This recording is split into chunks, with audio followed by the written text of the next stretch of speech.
Hello friends. तो friends, कैसे आप सब लोग? आई होप कि आप अच्छे होंगे, तैयारी कर रहे होंगे। अगर आप प्रतियोगिता परीक्षा की तैयारी करते हैं और डिफेंस लाइन में जाना चाहते हैं तो बिहार पुलिस की ओर से कांस्टेबल के 19,838 पोस्ट के लिए 18 मार्च 2025 से एप्लीकेशन शुरू हो गई है। इस पर हमने वीडियो पहले बना रखे हैं।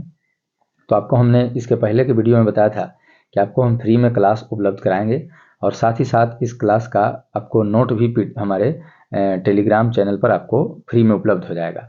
तो उसी क्रम में हम आज बात करने वाले हैं। क्योंकि इसके पहले 21,391 सीटों पर जो वैकेंसी आई थी उसका 10 मार्च को पीईटी समाप्त हो गया, जिसमें परीक्षा के कुछ ही दिनों पहले सिलेबस को दिया गया था। तो सिलेबस को ध्यान में रखते हुए इस बार पहले ही विद्यार्थियों को सिलेबस बता दी गई है। तो इसीलिए हम लोगों ने भी आपको क्लास उपलब्ध कराने का सोचा है। तो जो भी हमारे साथी हमसे जो जुड़े हुए हैं और बिहार पुलिस की तैयारी करते हैं तो उसके लिए हमने सिलेबस के आधार पर फ्रांसीसी क्रांति जो कि हिस्ट्री चैप्टर से संबंधित है और ये सभी प्रश्न आपको एनसीईआरटी और एससीईआरटी पर बेसिस हैं और साथ ही साथ ये पीवाईक्यू प्रश्न है, यानी प्रीवियस ईयर क्वेश्चन है, जो बिहार पुलिस के साथ साथ अन्य प्रतियोगिता परीक्षाओं में भी पूछे गए हैं। तो आज हमने एक टॉपिक शुरू किया है फ्रांसीसी क्रांति हिस्ट्री के चैप्टर से। तो उससे संबंधित आपको हम 30 प्रश्नों का एक सेट है जो आपको हम पूरा करवाएंगे। और बात करते हैं आगे। अगर आप हमारे चैनल पर नए हैं तो चैनल को सब्सक्राइब कर लें और बेल आइकन को प्रेस कर लें, जिससे कि आपको कोई भी नोटिफिकेशन आपके मोबाइल पर तुरंत चली जाएगी। और अपने साथियों में भी इसको शेयर करें जिससे अधिक से अधिक लोग इसका लाभ ले सकें। और अगर आपको हमारा वीडियो अच्छा लगे तो आप कमेंट करें और लाइक करें और दोस्तों में शेयर करें। तो आइए आज हम लोग हिस्ट्री चैप्टर के फ्रांसीसी क्रांति को शुरू करते हैं और इसका आपको हम उत्तर के साथ प्रश्न को भी कराते जाएंगे। तो हमारा आज का पहला प्रश्न शुरू होता है फ्रांसीसी क्रांति चैप्टर से कि फ्रांस की क्रांति कब घटित हुई थी। तो देखिए, बात करते हैं हम लोग फ्रांस की क्रांति, जो कि सबसे पहली स्वतंत्रता संग्राम आपको अमेरिकी स्वतंत्रता संग्राम 1776 में बताया जाता है। उसके बाद यूरोप में प्रथम देश है फ्रांस, जो कि अपने राजतंत्र परिवार के चंगुल में ये परेशान था। तो यहाँ जो क्रांति हुई है तो ये कब घटित हुई, तो आपको बताते चलें कि फ्रांस की क्रांति आपको 1789 ईस्वी में घटित हुई थी। तो फ्रांस की क्रांति आपको कब घटित हुई, तो 1789 ईस्वी में घटित हुई। तो आज हम लोग प्रश्न संख्या दूसरा को करते हैं कि फ्रांस की क्रांति के समय फ्रांस पर किस वंश का शासन था। तो फ्रांस की क्रांति के समय किस वंश का शासन था, तो बुर्बो राजवंश का शासन चल रहा था वहाँ पर। बुर्बो राजवंश का वहाँ पर शासन चल रहा था। फ्रांस की क्रांति में आपको बुर्बो राजवंश का शासन था।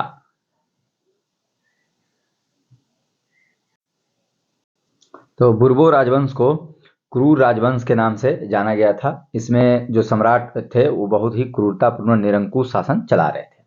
तो आइए नेक्स्ट क्वेश्चन तीसरा की ओर चलते हैं हम लोग कि क्रांति के समय यानी फ्रांस की क्रांति में बैस्टिल नामक शब्द क्या था। बास्टिल या बैस्टिल क्या था, तो आपको बताते चलें कि फ्रांस की क्रांति में बैस्टिल एक प्रमुख कारागार या जेल था जिसमें क्रांतिकारियों को रखा जाता था। तो बैस्टिल एक जेल था जिसे हम लोग कारागार या कारागृह के नाम से जानते हैं। तो बैस्टिल जेल था, प्रिजन था। नेक्स्ट क्वेश्चन चौथा की ओर चलते हैं हम लोग कि फ्रांस की क्रांति किस सम्राट के काल में हुई। तो फ्रांस की क्रांति में जो राजवंश था वो बुर्बो राजवंश था और साथ ही साथ जो क्रांति हुई वो लुई 16वां, इसमें लुई 16वां नामक राजा थे। उनका ही आपको क्रूरतापूर्ण शासन चल रहा था, लुई 16वां। तो राजा का नाम था लुई 16वां और राजवंश का नाम था बुर्बो राजवंश। ये सबसे प्रमुख प्रश्न इस अध्याय के होते हैं। उसके बाद नेक्स्ट क्वेश्चन 5 नंबर में हम लोग चलते हैं कि फ्रांस की क्रांति के समय लिवरे नामक शब्द क्या था। तो लिवरे फ्रांस की मुद्रा को कब समाप्त किया गया, तो लिवरे फ्रांस की मुद्रा कहलाती थी जिसे 1794 ईस्वी में समाप्त कर दिया गया था, यानी इस मुद्रा को बंद कर दिया गया था।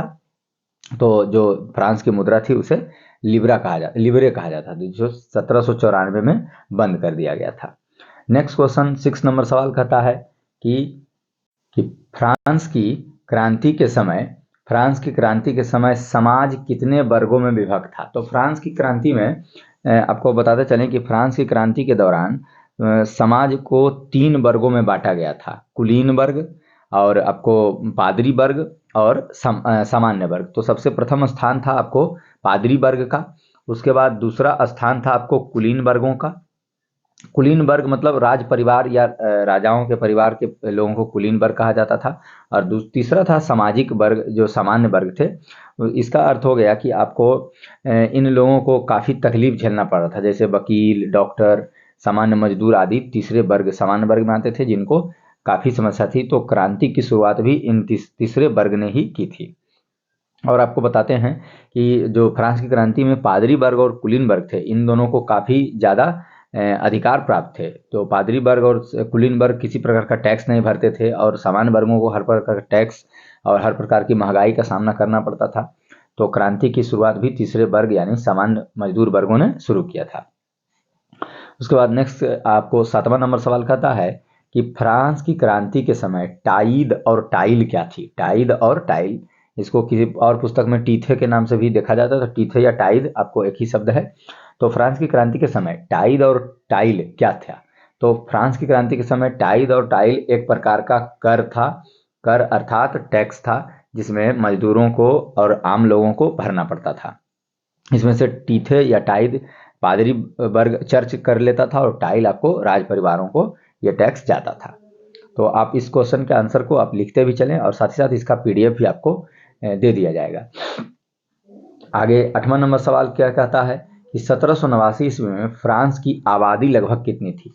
तो 1789 ईस्वी की बात करते हैं तो 1700 जब सम्राट शासक बना था तो उस समय फ्रांस की आबादी आपको 2,03,00,000 थी। लेकिन जैसे ही इसमें आबादी को बताया जा रहा है कि क्रांति के समय आबादी आपको 2.8 करोड़ यानी 2.8 करोड़ आबादी आपको हो गया था।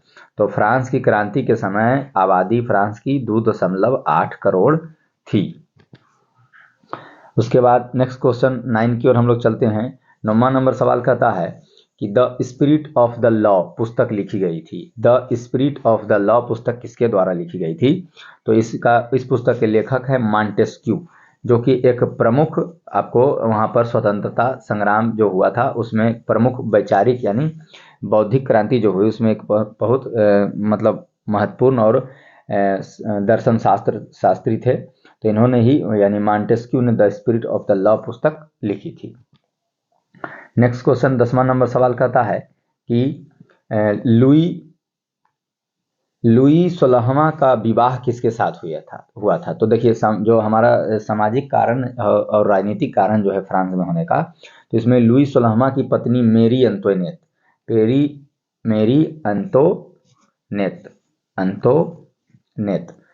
अंतोनेट जो हैं ये ऑस्ट्रिया की राजकुमारी थी। मेरी अंतोनेट ऑस्ट्रिया की राजकुमारी थी। इन्होंने ही मतलब सम्राट को अलग अलग प्रकार से भवन निर्माण और बहुत सारी इसके खर्चे थे उस पर कर लगाया गया था। तो फ्रांस की क्रांति में जो मेरी अंतोनेट लुई 16वां की पत्नी थी वो ऑस्ट्रिया की राजकुमारी थी। तो फ्रांस की क्रांति में लुई 16वां का विवाह मेरी अंतोनेट के साथ हुआ था, जो कि ऑस्ट्रिया की राजकुमारी थी। उसके बाद नेक्स्ट 11वां नंबर सवाल कहता है कि द सोशल कॉन्ट्रैक्ट पुस्तक लिखी गई थी। द सोशल कॉन्ट्रैक्ट पुस्तक किसके द्वारा लिखी गई थी। तो आपको बताते चलें कि फ्रांस की क्रांति में बहुत सारे कारण थे, जिसमें बौद्धिक कारण भी बहुत मायने रखता है क्रांति कराने में। तो इसमें वाल्टेयर, मॉन्टेस्क्यू, रूसो जैसे क्रांतिकारियों ने अपनी पुस्तकें और जीवनियों के आधार पर लोगों को जागरूक करने का काम किया। तो द सोशल कॉन्ट्रैक्ट पुस्तक रूसो के द्वारा लिखा गया था, जो कि फ्रांस की क्रांति के एक प्रमुख बौद्धिक व्यक्ति थे। इन्होंने लोगों को जागरूक करने का काम किया। तो द सोशल कॉन्ट्रैक्ट पुस्तक रूसो के द्वारा लिखी गई थी। नेक्स्ट क्वेश्चन 12वां नंबर सवाल क्या कहता है कि फ्रांस की क्रांति का नेतृत्व किसने किया था। फ्रांस की क्रांति में प्रमुख क्रांतिकारी आपको कौन कौन थे। तो फ्रांस की क्रांति में प्रमुख क्रांतिकारी आपको मिराबियो और आबेसिये थे। फ्रांस की क्रांति में मिराबियो और आबेसिये नामक दो क्रांतिकारी सबसे प्रमुख थे। मिराबियो और आबेसिये। तो फ्रांस की क्रांति में सबसे प्रमुख व्यक्ति यानी नेतृत्व किया था बेस्टिल के पतन, जो कारागार था उस पर हमला मिराबियो और आबेसिये ने किया था। नेक्स्ट क्वेश्चन 13वां नंबर सवाल कहता है कि फ्रांस की क्रांति का नारा क्या था। तो फ्रांस की क्रांति का जैकोबिन क्या था? तो जैकोबिन एक प्रकार का क्लब था जिसमें सदस्य शामिल होते थे। नेक्स्ट 25वां नंबर सवाल कहता है कि फ्रांस में संविधान की स्थापना कब हुई? तो फ्रांस में संविधान की स्थापना आपको 1791 ईस्वी में हुई। नेक्स्ट 26 नंबर सवाल है कि दास प्रथा मुक्ति या उन्मूलन कानून कब पारित हुआ? तो 1794 ईस्वी में दास प्रथा, फ्रांस की क्रांति के दौरान दास प्रथा को समाप्त कर दिया गया। नेक्स्ट क्वेश्चन 27वां नंबर सवाल कहता है नेपोलियन के पिता का क्या नाम था? तो नेपोलियन के पिता का नाम आपको कार्लो बोनापार्ट था। 28वां नंबर सवाल कहता है कि लिटिल कारपोरल किसे कहा जाता था? तो नेपोलियन बोनापार्ट का एक उपनाम था। नेपोलियन बोनापार्ट को लिटिल कारपोरल के नाम से भी जानते थे। नेक्स्ट 29वां नंबर सवाल है वियना कांग्रेस समझौता कब हुआ था? तो वियना कांग्रेस की स्थापना आपको 1815 ईस्वी में हुई। 1815 ईस्वी में तो वियना कांग्रेस की स्थापना 1815 में हुई। और आज के सेट का 30वां और आखिरी सवाल है कि फ्रांस में जुलाई की क्रांति कब घटित हुई? तो फ्रांस में जुलाई की क्रांति आपको 1830 ईस्वी में घटित हुई थी। इस तरह से फ्रांस की क्रांति की प्रमुख 30 प्रश्नों का सेट हम आपके सामने लेकर हाजिर हुए। आशा करते हैं कि आप लोगों को ये सेट बहुत अच्छा लगा। तो अच्छा लगे तो आप ज़रूर कमेंट करें और अधिक से अधिक शेयर करें। Thank you. जय हिंद। धन्यवाद।